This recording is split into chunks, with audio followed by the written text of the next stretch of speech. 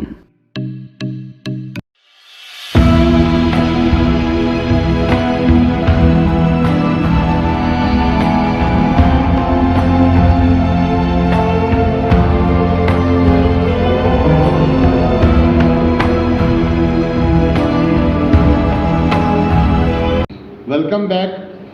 فکر رمضان خصوصی نشریات کے ساتھ میں حاضر ہوں۔ آج جو میرے ساتھ مہمان ہیں احمد حسن حسنی صاحب موجود ہیں، اور ساتھ ندیم انجم صاحب ہیں۔ تو بات چیت ہو رہی تھی علامہ صاحب سے رمضان کے حوالے سے، تو انہوں نے بڑی خوبصورت دلیل کے ساتھ رمضان کے اوپر بات کی کہ اللہ تعالیٰ اتنا اجر دیتا ہے کہ اس کا بے حساب وہ خود لکھتا ہے، کہ فرشتے نہیں لکھتے۔ یہ واحد عمل ہے انسان کا جس کا اجر رب کی ذات خود دینے کا اپنے انسان کو کے ساتھ ایک رابطہ ہے اور وعدہ ہے، اور وہ اپنے انسان سے اتنی محبت کرتا ہے اللہ تعالیٰ کہ اس نے قرآن مجید میں ماں کے ساتھ تشبیہ دی ہے کہ ایک ماں انسان کے ساتھ اپنی اولاد کے ساتھ کتنی محبت کرتی ہے۔ تو میں 70 ماؤں جتنا اپنے ایک انسان کے ساتھ محبت کرتا ہوں. یہ سوچنے کی بات ہے کہ رب کی ذات کے اوپر ہمیں کتنا توکل ہونا چاہیے، اس کے ساتھ کتنی محبت ہونی چاہیے کہ وہ ہم سے کتنی محبت کرتا ہے. تو اللہ تعالیٰ نے رمضان کے ذریعے وہ کون سے انعامات ہیں جو ہمیں عطا کیے ہیں، ہم محترم سے پوچھیں گے کہ وہ رمضان کے ذریعے اپنی اس دنیا کے اندر انسانوں کے لیے وہ کون سی رحمت ہے، وہ کون سی چیزیں ہیں جو انعام کے طور پر وسیلے کے ذریعے ہمیں عطا کی ہیں کہ ہم اس چیز کو حاصل کر سکیں. جی بہت شکریہ. حضور نبی رحمت صلی اللہ تعالیٰ علیہ وسلم نے ارشاد فرمایا کہ اللہ رب العزت نے رمضان المبارک میں میری امت کو 5 انعام، 5 بشارتیں عطا فرمائی ہیں جو اس سے پہلے پروردگار نے کسی امت کو عطا نہیں فرمائے. قربان جائیں آقا رحمت صلی اللہ تعالیٰ علیہ وسلم کی نسبت سے، حضور کے وسیلے سے اللہ رب العزت نے حضور کی امت کو وہ 5 انعام، وہ 5 بشارتیں عطا فرمائی ہیں جو حضور کی امت سے پہلے کسی کو نصیب نہیں ہوئی. ان میں سے پہلا انعام میرے اور آپ کے پیارے آقا کریم علیہ الصلوۃ والسلام نے ارشاد فرمایا کہ پہلا انعام یہ ہے کہ پروردگار کو روزے دار کی منہ کی بو کستوری سے بھی زیادہ پسند ہے. اور دوسرا انعام حضور نے یہ ارشاد فرمایا کہ روزے دار جب تک روزے کے ساتھ رہتا ہے افطاری تک سمندر کی مچھلیاں روزے داروں کے لیے مغفرت کی دعا مانگتی رہتی ہیں. روزے دار روزے کے ساتھ رہتا ہے مگر سمندر کی مچھلیاں اس کے لیے مغفرت کی دعا مانگتی رہتی ہیں. اور جو ہے تیسرا انعام پروردگار نے جو آقا کریم علیہ الصلوۃ والسلام کی امت کو عطا فرمایا اس ماہ مبارک میں، وہ یہ ہے حضور نے ارشاد فرمایا کہ پروردگار شیاطین کو اس ماہ مبارک کے اندر قید کر دیتا ہے، شیاطین کو بند کر دیا جاتا ہے، جکڑ دیا جاتا ہے. اور پھر چوتھا انعام حضور نے ارشاد فرمایا کہ اللہ رب العزت میری امت کو اس ماہ مبارک میں یہ عطا فرماتا ہے کہ ہر روز روزے دار کے لیے جنت کو مزین کیا جاتا ہے، ہر روز روزے دار کے لیے جنت کو آراستہ کیا جاتا ہے. اور پانچواں انعام جو حضور نے ارشاد فرمایا کہ میری امت کو اللہ پاک نے رمضان میں عطا فرمایا ہے، وہ یہ ہے کہ جب اس کی آخری رات آتی ہے، اس کی آخری رات میں پروردگار میری ساری امت کی مغفرت فرما دیتا ہے، اس کے گناہوں کو معاف فرما دیتا ہے. محترم ناظرین، اب اس پہ اگر غور کریں، یہ جو 5 انعام ہیں ان میں سے ہر ایک پہ غور کریں تو ہر ایک کے اندر ایک پیغام چھپا ہوا ہے جس پیغام کو سمجھنا ہمارے لیے ضروری ہے.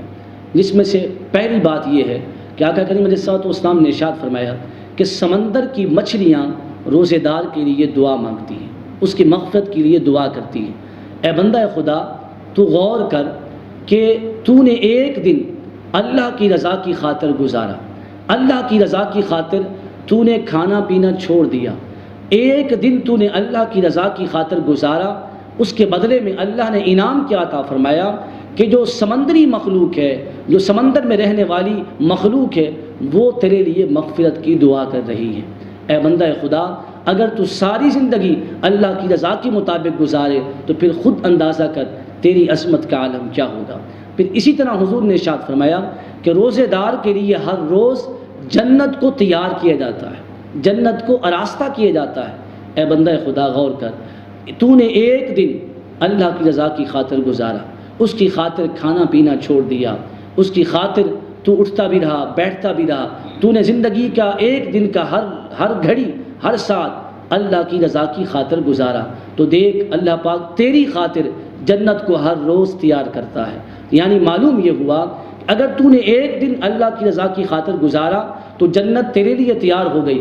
اگر تو ساری زندگی اللہ کی رضا کی خاطر گزارے تو پھر یہ ہوگا تو جنت کا طلبگار نہیں ہوگا بلکہ جنت تیری طلبگار ہوگی. مگر اس کے لیے شرط یہ ہے کہ اپنی ساری زندگی اطاعت مصطفیٰ میں بسر کر. پھر اسی طرح حضور نے ارشاد فرمایا کہ روزے دار کے منہ کی بو اللہ کو کستوری سے بھی زیادہ پسند ہے. تو محترم ناظرین، اس پہ ذرا غور کریں، اس میں بڑا بہترین پیغام ہے. وہ یہ کہ روزے دار جب روزے کے ساتھ ہوتا ہے تو اس کا پیٹ جو ہے، اس کا معدہ کافی دیر کے لیے خالی ہوتا ہے. اب جب اس خالی پیٹ کے ساتھ وہ سانس لیتا ہے، سانسوں سے ایک خاص مہک آتی ہے. تو میرے آقا فرماتے ہیں جب روزے دار روزے کے ساتھ سانس لیتا ہے اس کی جو سانسوں کی مہک ہے اللہ کو وہ کستوری سے بھی زیادہ پسند ہے۔ اے بندہ خدا غور کر، تو نے ایک دن اللہ کی رضا کی خاطر گزارا، کھانا پینا چھوڑ دیا، اب تو نے جو ایک دن اللہ کی رضا کی خاطر گزارا ہے، اس کیفیت میں جب تیرا پیٹ خالی ہوا، جب تو سانس لیتا ہے، سانس ہوتے تو مہک نکلتی ہے، وہ مہک اللہ کو کستوری سے بھی زیادہ پسند ہے۔ اے بندہ خدا غور کر، اگر تیری ساری زندگی اللہ کی رضا کے مطابق ہو جائے تو پھر تیری عظمت کا عالم کیا ہوگا، تیرے مقام کا عالم کیا ہوگا۔ تو محترم ناظرین، ہمیں چاہیے کہ یہ ہمیں رمضان کا مہینہ، اس کی ہر ایک ساتھ، ہر ایک گھڑی ہمیں یہی پیغام دیتی ہے کہ جس طرح اس ماہ مبارک میں ہم اللہ کی رضا کی خاطر کھانا پینا چھوڑ دیتے ہیں، اس کی رضا کی خاطر ہم نیک اعمال کرتے ہیں، اسی طرح اگر ہماری ساری زندگی اس کی رضا کے مطابق ہو جائے تو پھر کیا ہوگا۔ پروردگار اس طرح اس میں میرے آقا نے ارشاد فرمایا کہ جب اس ماہ مبارک کی آخری رات آتی ہے، پروردگار میری ساری امت کی بخشش فرما دیتا ہے۔ اے بندہ خدا، جب یوں ہی تیری ساری زندگی اللہ کی رضا کے مطابق گزرے گی، جب تیری زندگی کی آخری شام آئے گی، پروردگار میرے آقا کے صدقے سے تیری بھی بخشش فرما دے گا۔ اسی لیے پروردگار سے دعا ہے کہ پروردگار ہمیں اس ماہ مبارک کی بابرکت گھڑیوں سے مستفیض ہونے کی توفیق عطا فرمائے، اور اس میں جو پیغام ہے، جس طرح ہم اس ماہ مبارک کو اللہ کی رضا کے مطابق گزارتے ہیں، اسی طرح ساری زندگی پروردگار ہمیں اپنی رضا کے مطابق گزارنے کی توفیق عطا فرمائے۔ جی جی، ماشاءاللہ ماشاءاللہ، یعنی کہ انسان کو اللہ تعالیٰ ہر سال یہ موقع دیتا ہے کہ آپ یہ 5 انعامات حاصل کر سکتے ہیں۔ بے شک بے تو شک، آپ کی جو گفتگو سے لب و لباب جی بالکل ایسے ہی۔ اور 5 ارکان میں سے 2 ارکان ایسے ہیں، نماز اور 7 روزہ، یہ ایسے ہیں کہ اس میں امیر غریب سب کے اوپر یہ واجب ہے، اور یہ اس میں کسی قسم کی معافی نہیں بالکل ہے۔ ایسے۔ روزہ تو ہر امیر بھی اور غریب بھی رکھ سکتا بالکل ہے۔ ایسے۔ چلو زکوٰۃ کے اوپر تو یہ ہے، حج کے اوپر یہ ہے کہ وہ مال پیسے ہوں تو بندہ زکوٰۃ دے گا، بالکل ایسے۔ حج وہ کرے گا جس کے پاس اس کی طاقت ہے۔ یعنی روزہ وہ ہے کہ جس کی معافی نہیں ہے کسی بھی صورت میں، اور اس سے اگر کوئی کم وقت، میں تو یہی الفاظ یوز کروں گا کہ روزے کی ہر سال اس کو سعادت ملتی ہے، اس سے وہ فیض یاب نہیں ہوتا، تو وہ اس کی کم وقتی ہے، وہ انسان اس سے دیکھیں جی آپ کی بات کو میں آگے بڑھاتا ہوں کہ ایک شخص نے اگر رمضان کا ایک روزہ چھوڑ دیا، اب سارا سال بھی وہ روزے رکھے نا، وہ جو ایک روزہ اس کا چھوٹ گیا ہے، سارا سال روزے رکھے تو وہ ثواب نہیں پا سکتا جو رمضان کو روزے کا ثواب ملتا ہے۔ سبحان اللہ۔ اس لیے اس کا ایک روزہ بھی، ہر ایک جو گھڑی ہے بڑی بابرکت ہے۔ اسے جیسے آپ نے کہا کہ چھوڑ دے، تو اس کو چھوڑنا نہیں چاہیے، اس کی گھڑیوں کو فائدہ اٹھائیں۔ تو اسی کے ساتھ جیسا کہ حدیث مبارکہ میں طویل حدیث پاک ہے، مگر آپ کے وقت کو منوز خاطر رکھتے ہوئے میں اختصار کے ساتھ اس کو عرض کرتا ہوں کہ آقا کریم علیہ الصلوۃ والسلام ایک مرتبہ ممبر پہ تشریف فرما ہوئے، تو حضور نے فرمایا آمین، پھر حضور نے دوسری سیڑھی پہ قدم رکھا تو حضور نے فرمایا آمین، پھر تیسری پہ قدم رکھا تو فرمایا آمین۔ صحابہ کرام حیران ہوئے کہ فدا کا بھی و امی یا رسول اللہ صلی اللہ علیہ وسلم، آقا ہمارے ماں باپ آپ پر قربان ہوں، ہم نے ایک غیر معمول کام آپ کا اس دفعہ دیکھا ہے، یہ کیا ماجرا ہے؟ حضور نے ارشاد فرمایا جب میں نے سیڑھی پہ پہلا قدم رکھا تو جبریل امین آسمان سے نازل ہوئے، انہوں نے یہ دعا کی یا رسول اللہ وہ شخص ہلاک ہو جائے، برباد ہو جائے جس کے سامنے آپ کا نام لیا جائے اور پھر وہ آپ پر درود پاک نہ پڑھے۔ تو میں نے کہا آمین۔ پھر حضور نے فرمایا جب میں نے دوسری سیڑھی پہ قدم رکھا تو جبریل امین نے دعا کی یا رسول اللہ صلی اللہ علیہ وسلم وہ شخص بھی ہلاک ہو جائے جو اپنے والدین کو بڑھاپے کی عمر میں پائے اور انہیں ان کی خدمت کر کے جنت حاصل نہ کر سکے، حضور وہ بھی ہلاک ہو جائے، برباد ہو جائے۔ تو حضور نے فرمایا آمین۔ پھر حضور نے فرمایا، جبریل امین نے یہ دعا کی، جب حضور نے تیسری سیڑھی پہ قدم رکھا تو جبریل امین نے یہ دعا کی کہ یا رسول اللہ وہ شخص بھی ہلاک ہو جائے، برباد ہو جائے جو رمضان کا مہینہ پائے اور یہ مہینہ پا کر اپنے رب کو راضی نہ کر سکے، حضور وہ بھی ہلاک ہو جائے۔ تو میرے آقا نے اس دعا پہ کہا آمین۔ تو آپ اس دعا پہ اندازہ کریں کہ اس دعا کو کرنے والا فرشتوں کا سردار اور اس دعا پہ آمین کہنے والے نبیوں کے سردار، اس دعا کی قبولیت کا عالم پھر کیا ہوگا۔ اس لیے یہ بہت بڑی ایک وعید ہے ان لوگوں کے لیے کہ جو رمضان کے مہینے کو پا کر پھر بھی اپنے اعمال کا محاسبہ نہیں کرتے، اپنے رب کی طرف توجہ نہیں کرتے، اپنے رب کو راضی نہیں کرتے، ان کے لیے یہ بہت بڑی وعید ہے۔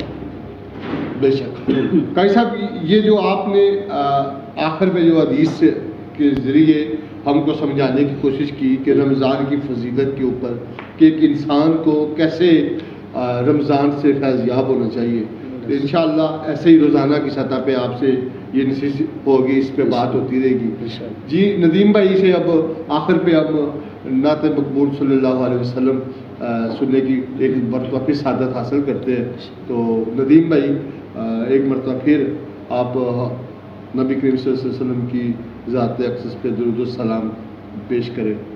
ہاں ان کی چوکھٹ ہوتوں کا بھی بڑا سجتا ہے، ان کی چوکھٹ ہوتوں کا بھی بڑا سجتا ہے، ارے در بڑا ہو تو سوالی بھی کھڑا سجتا ہے، در بڑا ہو تو سوالی بھی کھڑا سجتا ہے، اور یہ غلامی کبھی کمتر نہیں ہونے دیتی، یہ غلامی کبھی کمتر نہیں ہونے دیتی، ان کا نوکر ہو تو شاہ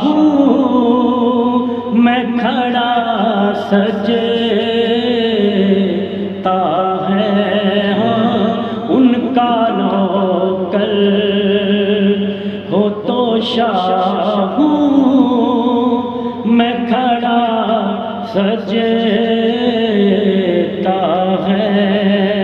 اور عقیدے کا شعر ہے کہ سرور دی کے مسلح پہ خدا جانتا ہے، سرور دی کے مسلح پہ خدا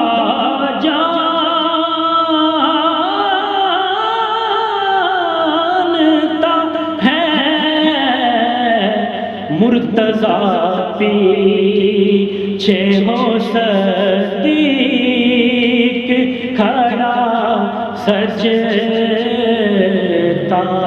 ہے، ہاں مرتضیٰ پیچھے ہو صدیق کھڑا سجتا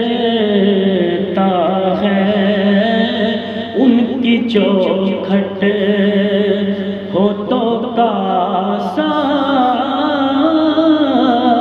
بھی بڑا سجتا ہے، ہاں در بڑا ہو تو سوالی بھی کھڑا سجتا ہے۔ سبحان اللہ سبحان اللہ، ماشاء اللہ۔ جی ناظرین، آج فکر رمضان کی اسپیشل نشریات کے ساتھ میں حاضر تھا۔ آج میرے ساتھ موجود تھے محترم علامہ احمد حسن حسنی صاحب اور ان کے ساتھ ندیم انجم صاحب۔